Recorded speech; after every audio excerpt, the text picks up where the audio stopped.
I know what your answer is going to be, but I read an interesting article from our Flames Nation reporter. Yes. Bob Germany about the fact that Conroy doesn't have a contract. What's up with that is kind of the point he was making. What is up with that? Coach got an extension. The gist of the contract. I mean, he would have been the first guy I signed. You know, he's architect here, kind of a retool. You know, I've liked his moves. He's been patient. He's been on top. Was handed a pile of muck. I was going to say it's 7 UFAs. I was kind of talking. This isn't really even his team yet. No. In many ways, this is still the remnants of Treliving's team. This is the beginning of his team, and they're not doing his draft picks are just starting to come in. His trades now. Again, you can say what you want about Sharon Govich and whether that's worked or whatever, but I still think that we haven't had a chance to see what Conroy's team looks like. Yeah, like I think of the Lindholm deal, and okay, let him just talk. He's the Gridden and Brestevich are the two guys he got. Neither of them are here yet, and they're looking good. Yeah, no, you're right. These are great points because you know the moves that Connie have made, it was almost gun to his head too, right?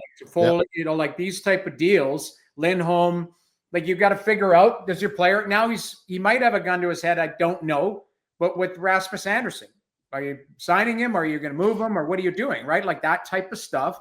But it's Connie's job to maximize what you get back and what you do with that currency. Go ahead, Rhett. So if you are the owner looking and watching, and you know the owner, and I don't think nobody wants a Buffalo thing. And I don't think the Buffalo thing is record setting. So I don't think that a reset has to be Buffalo. But he clearly is never and doesn't want that sort of thing. If you're Mr. Ed, what is your analysis of what Conroy has done? Has he gotten enough in the trades? Is he right? Like whether or not the team sucks this year, they're not doing well. And Mr. Edwards, the owner, might want the team to do better, but that's almost irrelevant. Probably when you're watching Conroy or when you're in that position, you're looking down going, okay, have the trades turned out? Are the players coming? Do I see a progression here? Is that how would you evaluate what he's done? Well, what I've evaluated is a lot what Pinder was saying. Like, what have you gotten back? What are you doing with your draft picks? How are you developing these players? And, you know, I always try to step back and go, what's your immediate plan, your 1-year plan, your 3-year plan, your 5-year plan? What do you see? Who do you see involved? Like, that's the crazy part. You could look at, again, we always talk about the whiteboard. You could lay a lot of players on that whiteboard. I could ask the four of us, how many players from the current roster do you think 5 years from now would be on your whiteboard? Like, 4. Yeah, it's not like 3 or 4, right? Zeri, Coronado, Wolf, and maybe Ball. Yeah. Right. So Ball should be, but he ain't playing. Huberto too, but yeah. But what I'm saying is, and those are players that, you know, Connie has either acquired and signed long-term. Like it's not like he has signed a bunch of guys and is stuck with all these contracts. He's working on flexibility, and flexibility is an asset. It's an asset in today's world. Cap flexibility and having the ability to move players in and out. So you look at it, how do you achieve it? Like, you're getting a new building soon. You want to be competitive with that new building. You're selling tickets, you get people fired up. There might be some short-term pain. I don't believe the Calgary Flames are just going to open a door and wave a white flag and go, hey, we're rebuilding and don't even bother showing up. They've got to sell tickets. They still have a product on ice. And keep in mind, I've talked about this, I feel like weekly with you guys. When I'm in that room, I'm trying to win every night. Rhett, you've been in that room where I was in that room in 2001 when we were trying to win and we weren't very good. But like, the players are trying to win. The manager's trying to build a winner. The fan base is allowed to judge whatever they can and, you know, whatever they want to do, and same with the media. But I look at it, I think Connie, if you ask me, and that's a long version, but I think he's done a very good job with what he's been handed. And it's still, to Boomer's point, a work in progress. So I want to give him the bandwidth. I'm shocked. You told me that. I'm shocked he doesn't have a deal. I'm actually forgot he didn't have a deal, because in my mind I assumed he signed when Huska extended as well, but I forgot that he didn't.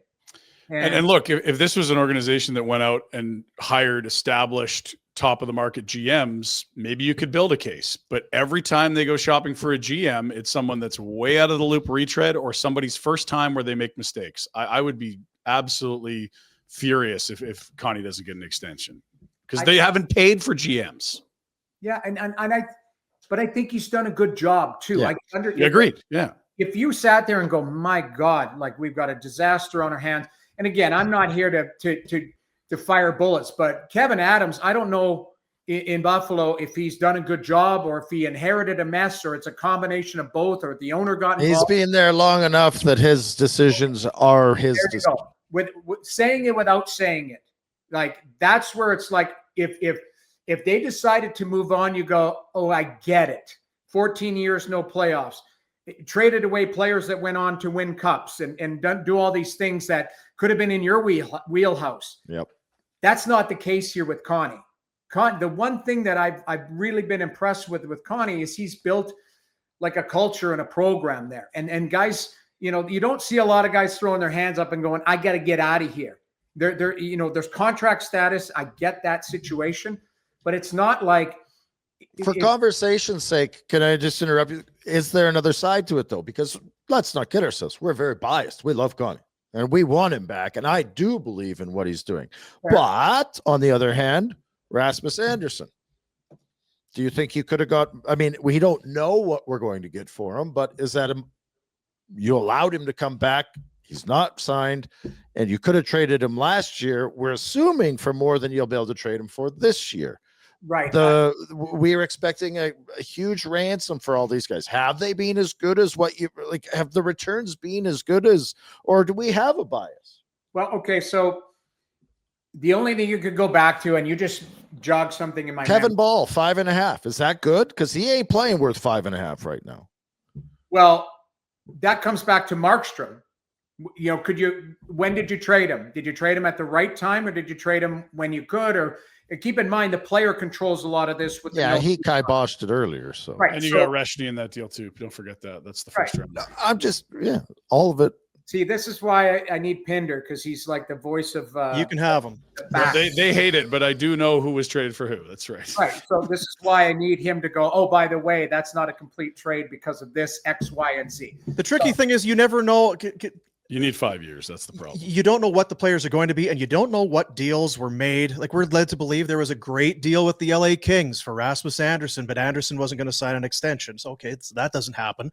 We don't know what the offers were for Andersson last year at the deadline. We don't know what the offers were for Markstrom. We can judge the deals that were made. Right. But you never, well, what an idiot. You could have had way more. You could have it. But Edwards would know what was available. Theoretically, yeah. It didn't sound like they shopped Rasmus last year. They were too worried about. They were too close to this group it. has earned the right to do it, and you're like, okay, so that is the feel good human element of not doing the trade. You always say you have to be a psychopath to be a GM. Yes, like the absolute asset management piece, it was a fail because you're not talking about an extension at the deadline last year. You're not allowed to sign one. It was a non-issue. So you would have, and you watched the Leafs go to Calgary, try to get Anderson, can't do it, and then give a top prospect and a first for Brandon Carlo, who I think at the time was an inferior player. Like I think there was a haul for him. Yeah, no, you're right. The word is sociopath. Psychopath is for goaltenders. Sorry, yeah, wrong path. Helmetless goaltenders. Wrong path. But you're right. Like that's the you get what you get. What the marketplace says at that time. Connie's getting paid a lot of money to figure out what is the sweet spot for player X. Okay. Now, the only thing we don't know, and we never will know, is what is the messaging from above? Is Murray saying, like you said, Pinder, keep the band together. They've earned the right. Okay. So maybe Connie had something in the offseason from a manager going, hey, I'll give you a king's ransom for player X. Well, he's not available because the directive from above is this. So, it comes back to what Boomer is saying. It's like, we will never know, if he could have got more from Markstrom because we don't know when Connie pulled the deal, it was the right time to pull the deal. So that's what the maximum he could do. Markstrom want to go to New Jersey. New Jersey was willing to give this X, Y, and Z, and that's it. So that's the deal you get. With Andersson, it seems like there might be a few pressure points. It might be right now. Yeah. With teams that are struggling going, I need this guy sooner than later. It might be, again, as I brought up Connie's name with Doug Armstrong's name and Barry Trotz's name, it might be, Kent Hughes is calling right. I need help right now because my team needs help right now.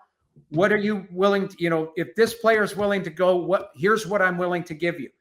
But, Connie, I've said it all along, Connie has and Doug Armstrong and Barry Trotz have the luxury of time to try and build the market for their players. Because if they believe that their season is not what it's going to be, then you're open for business and you maximize what you get coming back. And that comes back to, has Connie done a good enough job with the draft picks and putting a stamp on this team? I say yes, and that's why I'm shocked he doesn't have a deal. I'm surprised too. I think that's the general consensus, that it's a little confusing.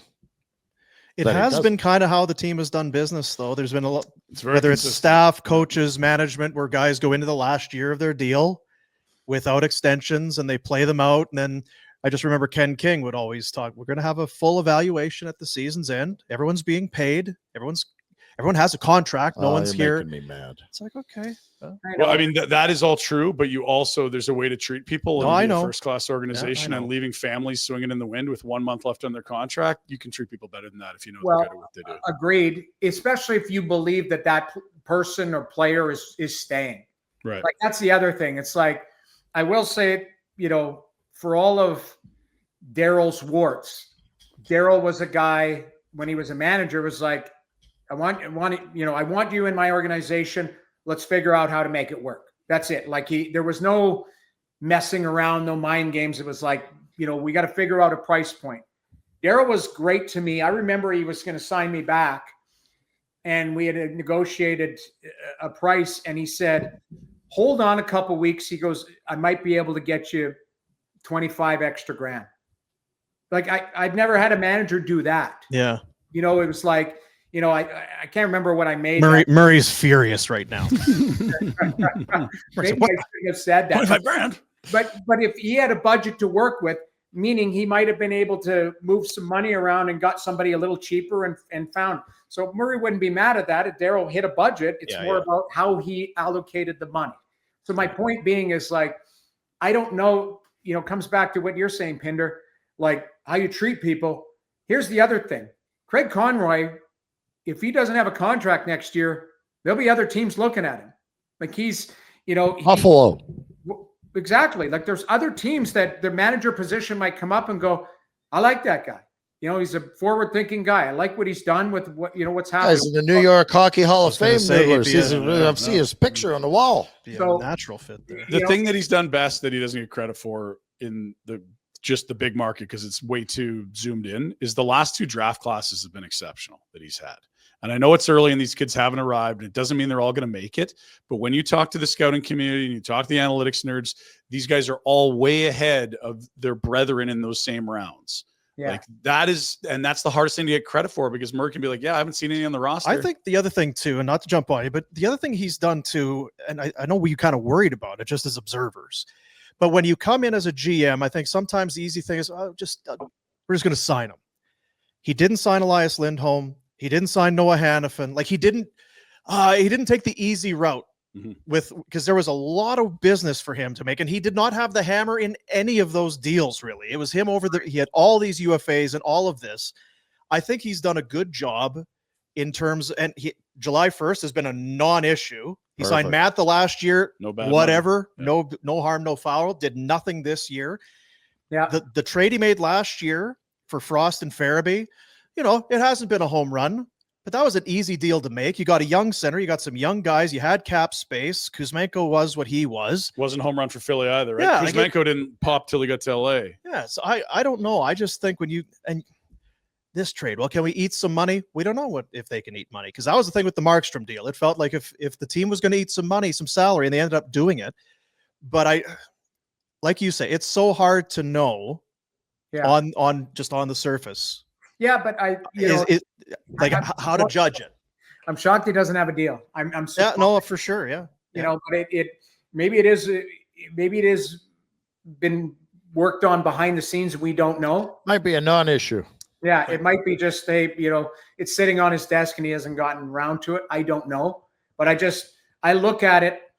It's funny because I think I'm excited about the Flames' future. I know there's pain, but I look at it and I go, there's real opportunity. And Pinder, you talked about infusing young players into the lineup, allowing guys to kind of grow within their own.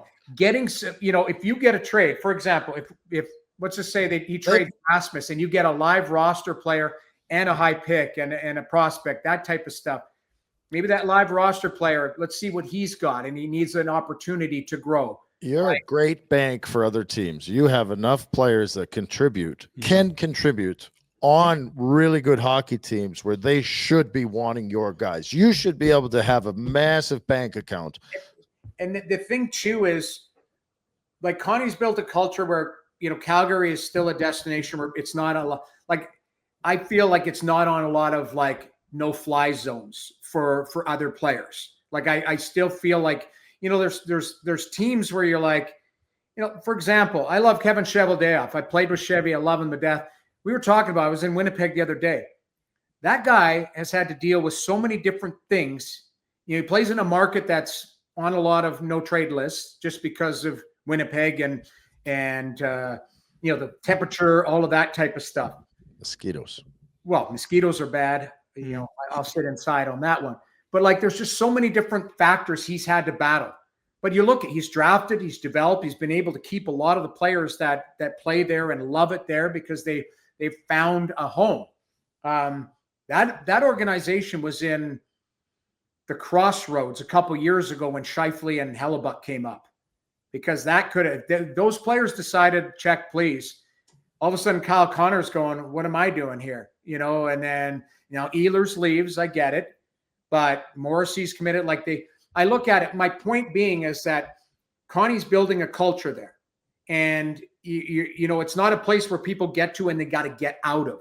It's more about, can you be a part of the future and part of the ride? And he's got to figure out who he wants there long-term and who he's going to kind of move in and out along losing sucks, but I think the environment that's built there between the coaches and Conroy, I don't think it's a miserable place. I think the guys like going to work. It just sucks that they're not. And Huska's a great coach.